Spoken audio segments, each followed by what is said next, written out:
So, quick food and wine pairing. We've picked some wines we think will get us from spring into summer. And we've started with Riesling because it's so balanced and delicious. This is a Nebel Riesling from Rheinhessen, a little bit south of Mosel, so less petrol-y, less astringent, more soft and ripe fruit.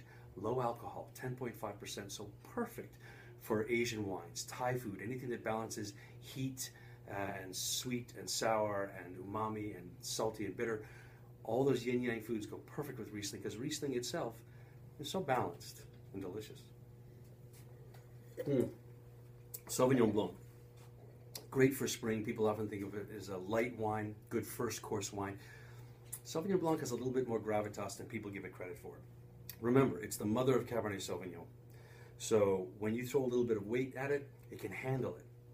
Sauvignon Blancs are often lemony or stony and minerally. Some, like this, a little bit more herbaceous. This is from New Zealand, so it's got a little bit more of grass and herbs. One of the perfect pairings would be a sauce meuniere. Brown butter, so a little bit of that weight to show what the wine can handle. Parsley and lemon. That's a sauce that usually goes with a lot light white fish, sometimes chicken, but try sauce meuniere and show you what Sauvignon Blanc can do. Quick note on the screw cap. If you got a wine a couple years old and it's got a screw cap, get that cap off, pour that wine out, swirl it. This cap does not breathe the way a cork does, and some of the gases might be trapped in the wine. They'll blow off, and you'll get those true aromatics. It'll just take a minute. See, that's perfect. Rosés, we could talk about rosés all day long.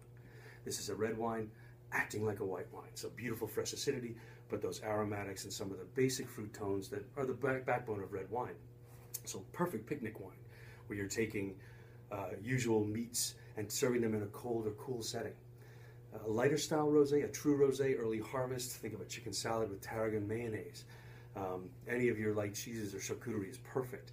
Now, the darker the rosé, the more it can handle, because this is usually a bleeding off of fully ripe fruit, so it's going to have higher alcohol and deeper fruit tones. So when you see a rosé like this, which is a saignée or a bleeding of those ripe fruits, then you can have a roast beef sandwich with horseradish mayonnaise.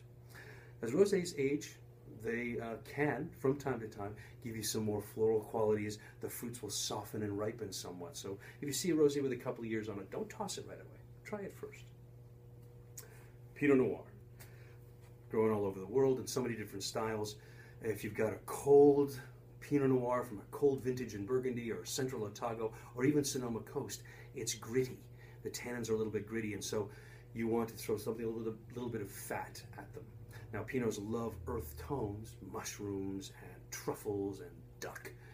But as they get softer, let's say you have, in this case, a Chilean Pinot Noir or something from the Russian River, meats with less fat on them. Venison is a great idea. Pork is great. Or salmon. Salmon, those fats are softer. They're not quite so heavy. And salmon goes great with earth tones, like fiddlehead ferns, like mushrooms. So a New World Pinot Noir with a little bit of salmon is a great pairing. Malbec. I've just done some reading and research on Malbec, and this is an ancient variety. It is way more complex than people give it credit for.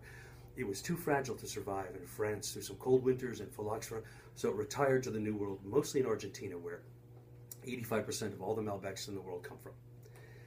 But it's very complex. It's a balanced wine. We go back to that Riesling and talk about balance. This wine can handle something like empanadas. Now, empanadas have olive and raisin, sweet paprika and cumin, beef and egg and onions and scallions and garlic. A lot of melange of flavors. You throw a little Malbec at that and you see what this wine can handle. It's so great pairing for empanadas, and a strong recommendation if you have a mom's favorite meatloaf recipe. Meat with whatever else you threw in there. Malbec is a great option, a great choice. So, the last, Zinfandel, because it's never too early or too late for barbecue. So, Zin, almost exclusively grown in California, really. It is not from California, it's actually from the Dalmatian coast of Croatia, but the styles of Zin were all developed here. It can handle a big, fat, rich, meaty dishes because it has high alcohol, in this case 14.9% alcohol. But if you want to throw something intense at it, like a rich sauce with tomato or soy, Zin won't shy away. Where something like that would overwhelm Cabernet Sauvignon, Zin can handle it.